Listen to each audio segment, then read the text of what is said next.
The sun was just peeking over the horizon, painting the sky with soft hues of orange and pink.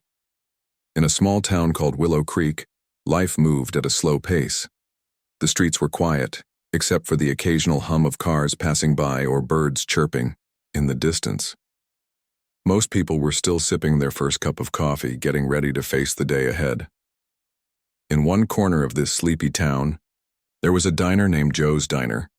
It wasn't fancy, just a cozy little place with red booths, checkered floors, and the smell of fresh pancakes wafting through the air. This morning, like every other, regulars trickled in, greeting each other warmly as they slid into their favorite spots. Among them was a woman who had become a familiar face around the diner. She was in her early 40s, with kind eyes that carried years of untold stories. Her name wasn't important here. What mattered was her presence. She walked in quietly, her worn-out jacket pulled tightly around her. Her hair was tied back in a neat bun, though strands escaped here and there, framing her tired but resilient face. She took a seat in the farthest booth, away from the chatter of the crowd. To anyone watching, she might have seemed out of place, a stark contrast to the lively atmosphere of the diner. But Joe, the owner, knew better. He'd seen her come in many times before, always polite, always grateful for even the smallest kindnesses. This woman was no stranger to hardship. Years ago, she had served her country proudly, wearing the uniform of an Army veteran. But life after service hadn't been kind to her. Struggles with mental health, coupled with a lack of support systems, had left her without a home. Despite everything, she carried herself with dignity, never asking for pity, only for a moment of peace. Today, she ordered a cup of black coffee. It wasn't much, but it was enough to warm her hands and give her a brief reprieve from the cold outside. As she sat there, lost in thought, the door swung open. Two figures stepped inside, their heavy boots echoing against the tiled floor. Everyone turned to look. It was hard not to notice when police officers entered a room. Officer Greg Harris and his partner, Officer Rick Monroe, scanned the diner quickly. Their eyes landed on the woman almost immediately. They exchanged glances, then approached her table with purposeful strides. The mood in the diner shifted instantly. Conversations died down. Forks clinked nervously against plates, and the once warm space felt tense and uneasy. "Ma'am," Officer Harris said sharply, standing over her table. His tone was firm, almost accusatory. "We've received complaints about you loitering in this area." The woman looked up, startled but calm. "I'm just having coffee," she replied softly, holding up her mug as if to prove her point. "That doesn't matter," Officer Monroe chimed in, his voice dripping with disdain. "You're causing a disturbance and we're asking you to leave." A few heads turned toward them. Some patrons glanced nervously between the officers and the woman, unsure of what to say or do. Others pretended not to notice, focusing intently on their meals. But deep down, everyone could feel it, the injustice unfolding right before their eyes. The woman tried again, her voice steady despite the tension. "I haven't done anything wrong. I paid for my coffee, and I'm sitting here, peacefully. Why are you targeting me?" Instead of answering, the officers leaned in closer, their body language aggressive. "Listen," Officer Harris snapped. "We don't need your attitude. If you don't cooperate, things will get worse for you." The threat hung in the air, heavy and suffocating. The woman clenched her fists under the table, trying to keep her emotions in check. She knew better than to argue further. Experience had taught her that situations like these rarely ended well for someone like her, someone who looked different, who didn't fit neatly into society's expectations. But something inside her refused to stay silent entirely. Beneath the table, her hand reached for her phone. She remembered a contact she hadn't spoken to in years, a journalist known for shining a light on cases of injustice. With trembling fingers, she dialed the number, hoping against hope that someone would answer. As the phone rang, the officers grew more impatient. "Put the phone down," Officer Monroe barked, reaching out to grab it. "No," the woman said firmly, pulling it away. "I have the right to make a call." The tension in the room reached its peak. Patrons exchanged worried glances, some whispering among themselves. One man muttered under his breath, "They're treating her like a criminal for no reason." Another shook her head, visibly upset. Little did anyone know, this seemingly ordinary morning was about to spiral into something much bigger. For the woman sitting in the corner booth, this was more than just a bad encounter with the police. It was the beginning of a fight, not just for herself, but for countless others who had been silenced, overlooked, or mistreated. And all it took was one phone call to set the wheels of justice in motion. The diner fell silent as the standoff continued, the weight of the moment pressing down on everyone present. What happened next would change lives forever, not just hers, but those of the officers, the witnesses, and even the entire town of Willow Creek. The tension in the diner was thick enough to cut with a knife. The two officers stood over the woman, their towering figures casting long shadows across the table. She sat there, gripping her phone tightly, her knuckles turning white. Her heart raced, but she tried to keep her breathing steady. Years of dealing with tough situations had taught her one thing: staying calm could sometimes make all the difference. Officer Harris leaned in closer, his voice sharp and cutting. "You think you're smart, huh? Making calls while we're trying to do our job." His tone dripped with sarcasm as if he already knew what she was planning. Officer Monroe chimed in, sneering. "Yeah, who are you even calling? Someone to bail you out? Newsflash, no one's coming for you." Their words stung, but they didn't break her resolve. She pressed the phone closer to her ear, praying silently that the person on the other end would pick up. After what felt like an eternity, someone finally answered. A familiar voice greeted her, warm yet cautious. "Hello?" She exhaled sharply, relief washing over her. In hushed tones, she quickly explained the situation, describing how the officers were harassing her without cause. She spoke fast, knowing she might not have much time before the officers tried to take the phone away. On the other end of the line, the journalist listened carefully. He asked a few questions, then assured her help was on the way. "Keep recording. Everything," he advised. "Every word they say, every move they make, it's important." She nodded, though he couldn't see her. With trembling hands, she hit the record button on her phone and placed it face up on the table. The officers noticed immediately. Officer Monroe scowled, pointing at the device. "What are you doing? Turn that off." "I'm allowed to record this," she replied firmly, her voice steadier than she expected. "It's my right." The officers exchanged a glance, irritation flashing across their faces. They weren't used to being challenged, especially not by someone they saw as powerless. Officer Harris reached out, snatching the phone off the table. "This is evidence," he declared, stuffing it into his pocket. Gasps rippled through the diner. Several patrons looked horrified, whispering to each other about what they were witnessing. One older man sitting nearby shook his head in disbelief. "That's illegal," he muttered loudly enough for others to hear. "They can't just take her phone like that." Another customer, a young woman with a toddler in tow, stood up from her seat. "Hey," she called out, her voice shaking, but determined. "Leave her alone, she hasn't done anything wrong." The officers ignored her, focusing instead on the woman still seated in the booth.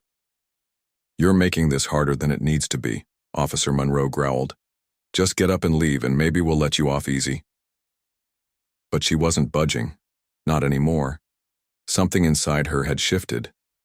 Maybe it was the years of frustration boiling over. Or maybe it was the realization that she wasn't entirely alone, not with the journalist on the line and the growing number of witnesses speaking up. Whatever it was, she found a strength she hadn't known she had. "No," she said simply, meeting their gaze. "I'm not leaving until you explain why you're targeting me." Her defiance only fueled their anger. Officer Harris slammed his hand on the table, causing the coffee mug to rattle. "We don't owe you an explanation," he snapped. "Now stop wasting our time." By now, nearly everyone in the diner was paying attention.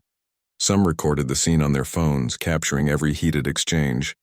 Others debated whether to intervene directly, torn between fear of retaliation and the urge to stand up for what was right. Joe, the diner owner, emerged from behind the counter, wiping his hands on a towel. "Officers," he began hesitantly, stepping forward. "She's a regular here. She hasn't caused any trouble. Can we please sort this out peacefully?" "Officer," Monroe shot him a glare. "Stay out of this, Joe. This doesn't concern you." Joe hesitated, clearly uncomfortable but unwilling to back down completely. "It does concern me," he said quietly. "This is my place, and I won't tolerate anyone being treated unfairly here." His words earned murmurs of agreement from the crowd. Even those who hadn't spoken up earlier seemed emboldened by his stance. The atmosphere shifted subtly, the balance of power tilting ever so slightly away from the officers. Meanwhile, the journalist on the other end of the call sprang into action. He contacted his network of contacts, sharing details of the unfolding situation. Within minutes, social media platforms lit up with posts about the incident. Videos and live streams began circulating, drawing attention from people far beyond Willow Creek. Hashtags like Trying Stand for Justice and Enough is Enough started trending, amplifying the voices of those demanding accountability. Back at the diner, the officers grew increasingly agitated. They could feel the tide turning against them, the weight of countless eyes watching their every move. Still, they refused to back down. "Come with us," Officer Harris demanded, grabbing the woman's arm roughly. She pulled away instinctively, her chair scraping against the floor as she stood up. "Don't touch me," she said firmly, her voice ringing out loud and clear. The room fell silent again, the tension reaching its breaking point. For a moment, it seemed like things might escalate further. But then, the sound of sirens pierced the air. Another patrol car pulled up outside, responding to the flood of calls reporting potential police misconduct. The arrival of backup changed the dynamic instantly. The officers exchanged uneasy glances, realizing they were no longer in control of the narrative.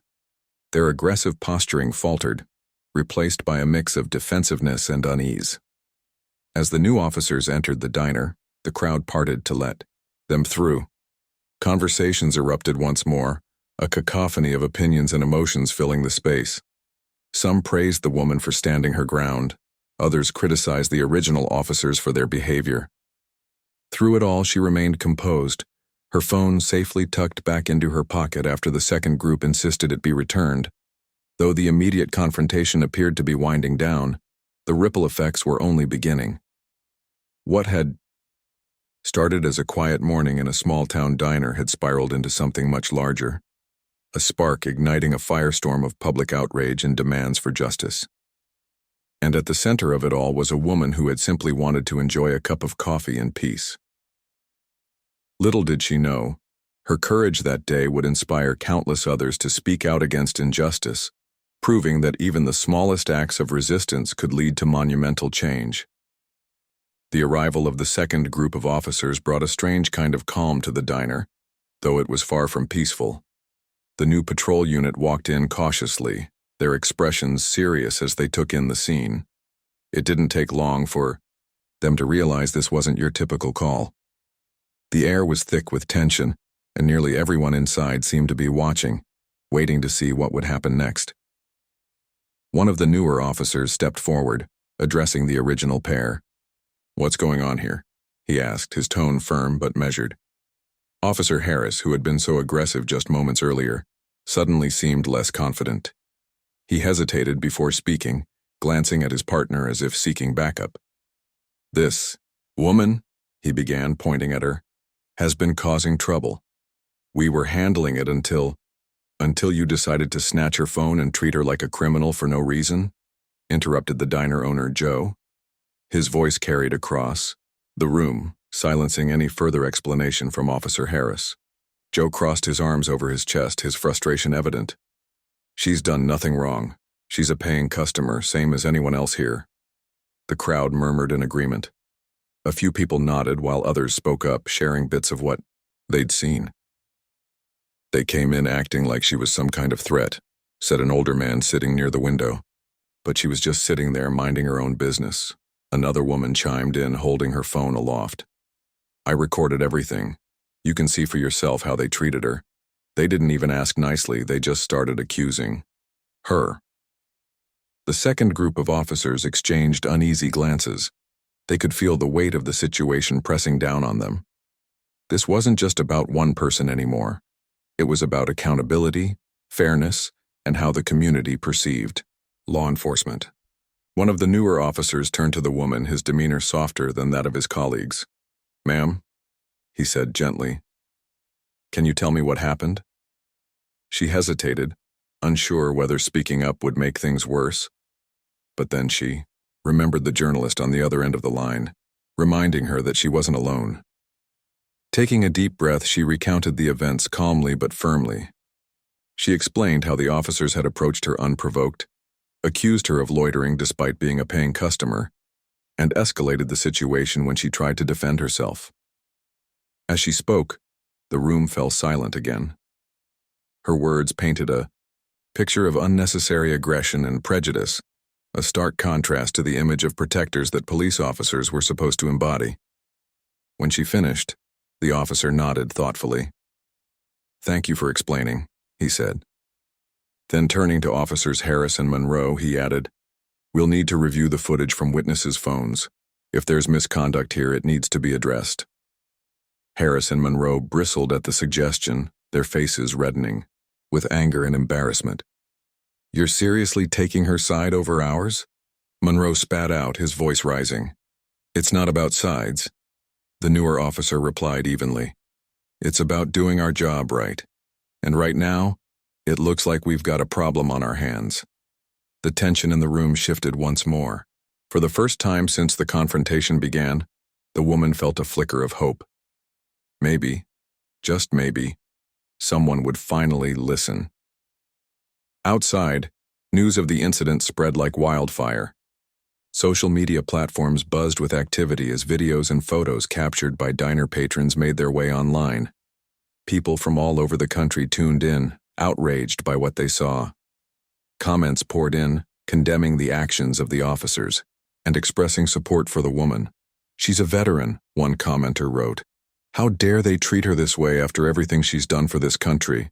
Another added, "This is exactly why people don't trust the police anymore. They abuse their power and think they're untouchable." Local news outlets picked up the story, sending reporters to the scene. Cameras flashed outside the diner as journalists interviewed witnesses and passers-by. Some shared their shock at the officer's behavior, while others praised the woman for standing her ground. Inside, the atmosphere remained tense but charged with anticipation. The woman stayed seated in her booth, her hands clasped tightly together. She couldn't believe how quickly things had spiraled out of control. Just hours ago, she'd been enjoying a quiet cup of coffee, trying to escape the harsh realities of life on the streets. Now she found herself at the center of a national conversation about justice and equality. Joe, the diner owner, kept checking on her, bringing her fresh cups of coffee and offering reassuring words. "You did good," he told her softly. "Don't let them get to you." She managed a small smile, grateful for his kindness. Around her, the other customers continued to rally behind her. Some offered hugs, while others promised to testify if needed. Even strangers who had initially been reluctant to get involved now seemed eager to help. Meanwhile, the journalist worked tirelessly behind the scenes. He contacted civil rights organizations, legal experts, and media contacts, ensuring the story gained maximum exposure. By the end of the day, hashtags like Dajarn Justice for Her and Dajarn Police Accountability dominated social media feeds. Petitions calling for investigations into the officer's conduct garnered thousands of signatures within hours. Back at the precinct, word of the growing backlash reached higher-ups. Internal Affairs launched an inquiry almost immediately, reviewing evidence from the diner and interviewing witnesses. Officers Harris and Monroe were placed on administrative leave pending further investigation. Though the immediate danger had passed, the emotional toll lingered. The woman sat quietly in her booth, replaying the events in her mind. She thought about all the times she'd been dismissed, ignored, or mistreated simply because of who she was. Yet today, something had been different.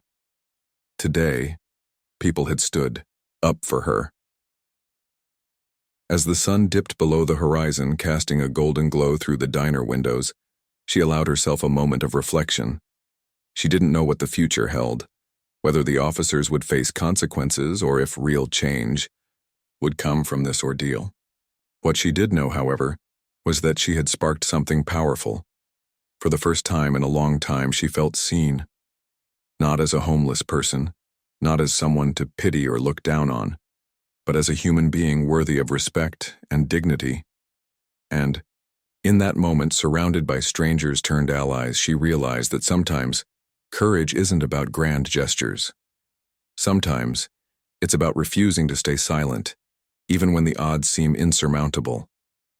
The battle was far from over, but she had taken the first step and the world was watching.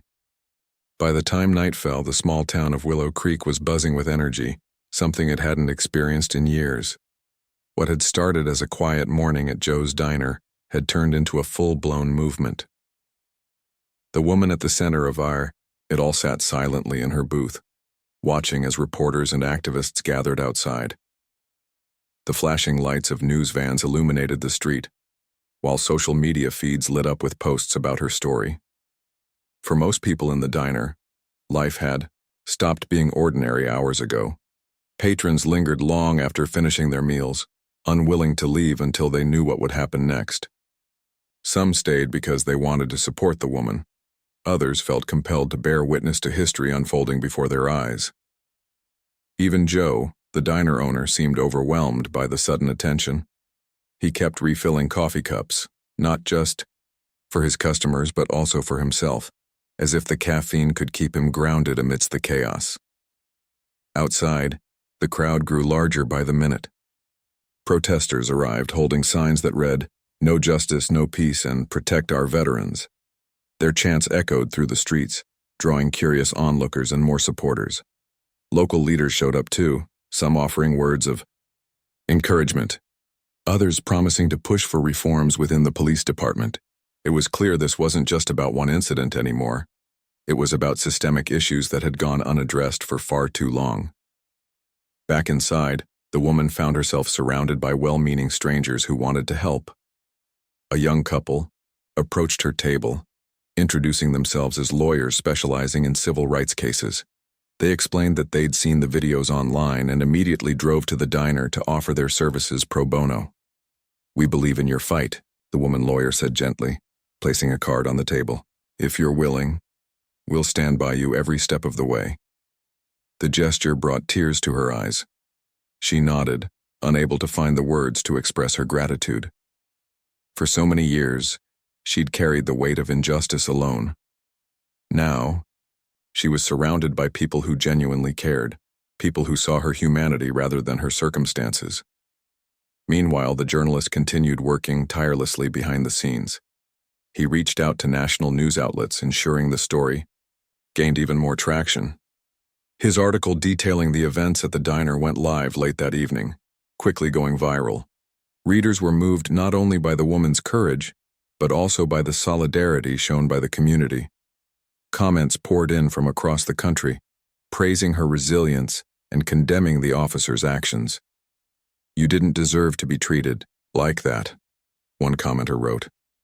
"Thank you for standing up and showing us all how to fight back." Another added, "This is why we need real change. Police should protect everyone, not just the ones they deem worthy." As the hours passed, the pressure mounted on local authorities. Calls flooded the police station demanding accountability. Emails poured into City Hall, urging officials to take action. Even national figures weighed in, calling for transparency and reform. The officers involved, Harris and Monroe, found themselves at the center of a storm they couldn't escape. Their faces appeared on TV screens and social media posts, labeled as symbols of abuse of power. Internal affairs investigators worked around the clock, reviewing footage, interviewing witnesses, and gathering evidence. By the end of the week, both officers were formally charged with misconduct and suspended without pay. While the process was far from over, it marked a significant victory for those fighting for justice. But the impact extended beyond the immediate outcome. The incident sparked conversations about racial profiling, homelessness, and the treatment of veterans. Community meetings were organized, bringing together residents, activists, and law enforcement officials to discuss ways to prevent similar situations in the future. Training programs focused on implicit bias and de-escalation techniques were proposed, along with initiatives to provide better support for homeless individuals and veterans. At Joe's Diner, life slowly returned to normal, or at least as close to normal as possible. The woman became a regular fixture there, greeted warmly by staff and patrons alike. People often stopped by her table to shake her hand or thank her for inspiring them to speak out against injustice. Though she never sought recognition, she couldn't deny the sense of purpose she now felt. Her quiet act of defiance had ignited something bigger than herself, a ripple effect that touched lives far beyond Willow Creek. One evening, as she sipped her coffee in her usual booth, Joe joined her. He pulled up a chair, setting down a plate of pancakes he insisted she try. "You've changed things around here," he said with a smile. "People are talking, thinking differently. That's no small feat." She looked at him, then around the room. The diner was filled with familiar faces, some old, some new, but all united by a shared desire for change. "I didn't do it alone," she replied softly. "Everyone here played a part." Joe nodded, understanding exactly what she meant. They sat in comfortable silence for a while, watching as the world outside continued to shift. For the first time in years, she allowed herself to feel hopeful, not just for herself but for the countless others who might benefit from the changes sparked by her courage. Though the road ahead wouldn't be easy, she knew she wasn't walking it alone, and sometimes that made all the difference. The weeks that followed the incident at Joe's Diner felt like a whirlwind. The woman at the center of it all found herself caught between two worlds, one where she was still struggling to rebuild her life, and another where she had become an unexpected symbol of hope and resilience. Her days were no longer just about finding shelter or scraping together enough money for a meal. They were now filled with interviews, meetings, and public appearances.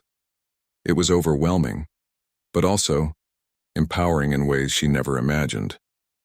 The legal battle against Officers Harris and Monroe moved forward steadily. With the help of the lawyers who had approached her at the diner, she filed a formal complaint, backed by hours of video footage, witness testimonies, and expert analysis from civil rights advocates. Every piece of evidence painted a damning picture of misconduct and prejudice. The case garnered so much attention that it wasn't long before national organizations joined the fight, offering resources and support to ensure justice was served. But it wasn't just about holding the officers accountable. The woman saw this as an opportunity to shine a light on broader issues that affected people like her every single day. Homelessness, mental health struggles, discrimination, and the lack of support for veterans. All these topics became part of the conversation sparked by her courage. She began speaking at community events, sharing her story not to gain sympathy but to inspire action. "I'm not special," she often said during these talks. "What happened to me happens to countless others, but their voices aren't always heard. If my experience can help bring change, then I'll keep talking." Her words resonated deeply with audiences. People listened, not out of pity but out of respect for her strength and determination. Many walked away feeling inspired to make a difference in their own communities. Some volunteered at shelters, while others donated to organizations working to combat homelessness and advocate for veterans' rights. Even small acts like checking in on neighbors or spreading awareness online added up to something meaningful. Meanwhile, the pressure on local authorities continued to mount. Protesters remained a constant presence outside the police station, demanding accountability and systemic reform. Their chants echoed through the streets, keeping the issue front and center in the minds of officials. City council meetings turned into heated debates, with residents packing the room to voice their concerns. For once, it felt like the people truly had the power to demand change. Months later, the case finally went to trial. The courtroom was packed with supporters, friends she'd made at the diner, activists who had rallied behind her cause, and strangers who simply believed in justice. As the proceedings unfolded, The weight of the evidence against officers Harris and Monroe became undeniable. Witness after witness recounted the events of that fateful morning, describing how the officers' behavior had been aggressive, unwarranted, and discriminatory. When it came time for closing arguments, the woman's lawyer delivered a powerful statement. "This isn't just about one bad day at a diner," he said, his voice steady and commanding. "It's about accountability. It's about recognizing that everyone deserves to be treated with dignity and respect, regardless of their circumstances. And it's about sending a message that abuse of power will not be tolerated." The jury deliberated for 3 days, a tense wait for everyone involved. When the verdict was finally announced, the courtroom erupted in applause. Both officers were found guilty of misconduct and stripped of their badges permanently. Tears streamed down the woman's face as she processed the moment. This wasn't just a win for her. It was a victory for everyone who had ever felt powerless in the face of injustice. Outside the courthouse, cheers rang out as news of the verdict spread. Supporters held signs reading "Justice prevails" and "Change starts now." Reporters swarmed the area, eager to capture reactions from those celebrating the outcome. When asked how she felt, the woman took a deep breath before speaking. "I'm relieved," she admitted, her voice trembling slightly. "But this is just the beginning. There's still so much work to be done. My hope is that this case inspires real change, not just here, but everywhere." Her humility struck a chord with those listening. Instead of reveling in her triumph, she redirected the focus to the larger mission. The journalists covering the story highlighted her selflessness, noting how rare it was for someone in her position to prioritize collective progress over personal vindication. Her actions reminded people that true leadership isn't about seeking glory. It's about lifting others up. In the weeks that followed, the momentum only grew stronger. Local leaders introduced new policies aimed at improving police training and increasing transparency within law enforcement agencies. Nonprofits received an influx of donations, allowing them to expand programs designed to assist homeless individuals and veterans. Even schools incorporated discussions about systemic inequality into their curriculums, ensuring younger generations understood the importance of standing up for what's right. Through it all, the woman remained grounded. She returned to Joe's diner regularly, finding comfort in its familiar surroundings and the kindness of those who worked there. Joe himself became a close friend, often teasing her about becoming famous. But she brushed off the praise, insisting she was still the same person she'd always been.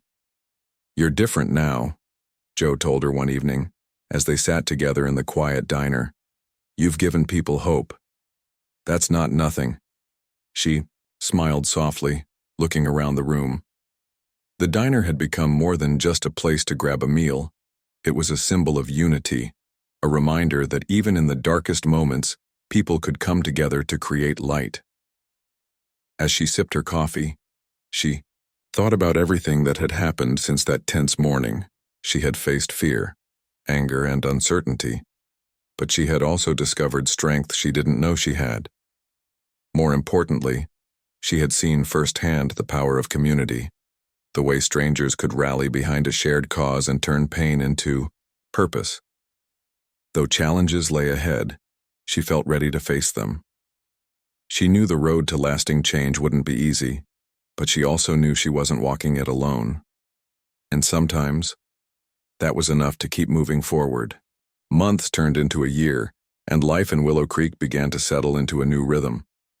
The woman at the heart of the diner incident found herself navigating uncharted territory. She wasn't just surviving anymore, she was thriving. Thanks to the outpouring of support from the community, she had secured stable housing for the first time in years. A local nonprofit helped her furnish her apartment, filling it with simple comforts that made it feel like home. For someone who had spent so long without shelter, even the smallest luxuries, a soft bed, a warm blanket, or a kitchen where she could cook her own meals, felt monumental. But what truly transformed her life was the sense of purpose she'd discovered. The trial and its aftermath had opened doors she never thought possible. People from all walks of life reached out to her, eager to hear her story and learn how they could help create change. Invitations poured in from across the country, requests, to speak at conferences, rallies, and fundraisers. At first she hesitated, unsure if she was ready to step into such a public role. But as she stood before crowds, sharing her journey and advocating for justice, she realized she had something important to say. Her words weren't just about her. They were about everyone who had ever felt invisible. Her advocacy work took many forms. She partnered with organizations focused on veterans' rights, pushing for better mental health resources and job placement programs.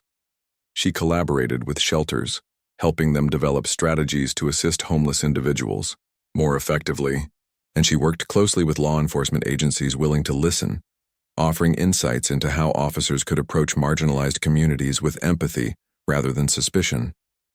Each initiative brought her closer to the kind of world she dreamed of, a world where no one would be treated the way she had been that morning at Joe's Diner. Joe's Diner itself became a hub for positive action. Inspired by everything that had unfolded there, Joe decided to use his space to host events aimed at fostering unity and understanding. Every month, he organized fundraisers to support local charities. He invited speakers to lead discussions on topics ranging from racial equality to affordable housing. Even regular patrons got involved, volunteering their time or donating supplies. The diner transformed into more than just a place to eat. It became a symbol of hope and resilience.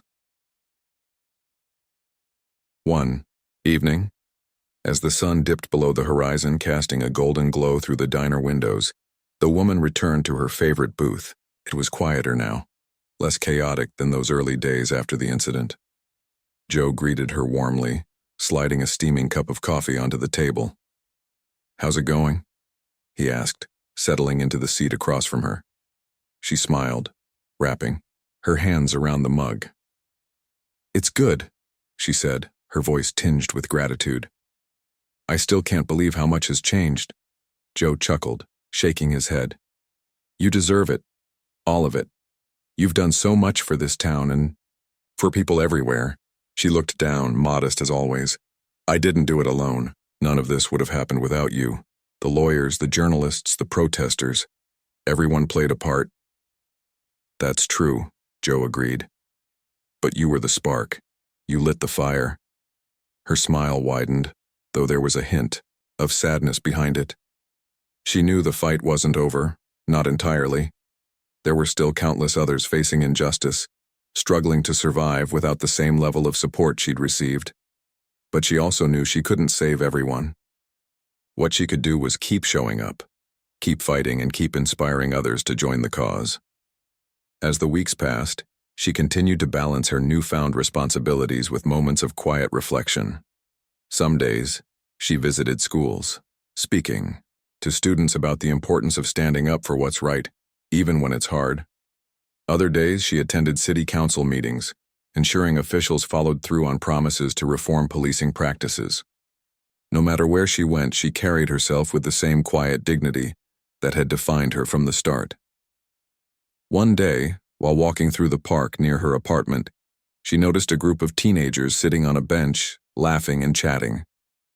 They reminded her of herself at that age, young, full of dreams, and unaware of the challenges ahead. She approached them cautiously, introducing herself and striking up a conversation. Before long, they were asking questions about her experiences and sharing their own hopes and fears. By the end of their talk, they promised to look out for each other and stand up against injustice whenever they saw it. Moments like these reminded her why she kept going. Change didn't happen overnight, but every small act of kindness, every conversation, every effort to educate and empower added up. She wasn't just building a better future for herself. She was planting seeds that would grow into something greater. Back at Joe's Diner, life continued as usual. The woman returned often, finding comfort in its familiar warmth. One Friday evening, Joe surprised her with a cake decorated with the words, "Thank you." The entire diner erupted in applause as he set it down in front of her. Tears welled up in her eyes as she looked around the room, seeing faces filled with admiration and gratitude. "You've given us hope," Joe said simply, raising his coffee cup in a toast. "To courage, to justice, and to second chances." The crowd echoed his sentiment, lifting their cups in unison. As she sat there, surrounded by people who had once been strangers but now felt like family, she realized something profound. This wasn't just her victory. It belonged to everyone who had stood beside her, believed in her, and refused to let injustice go unchecked. Life wasn't perfect. There were still scars from the past, reminders of battles fought and lessons learned. But she had emerged stronger, wiser, and more determined than ever.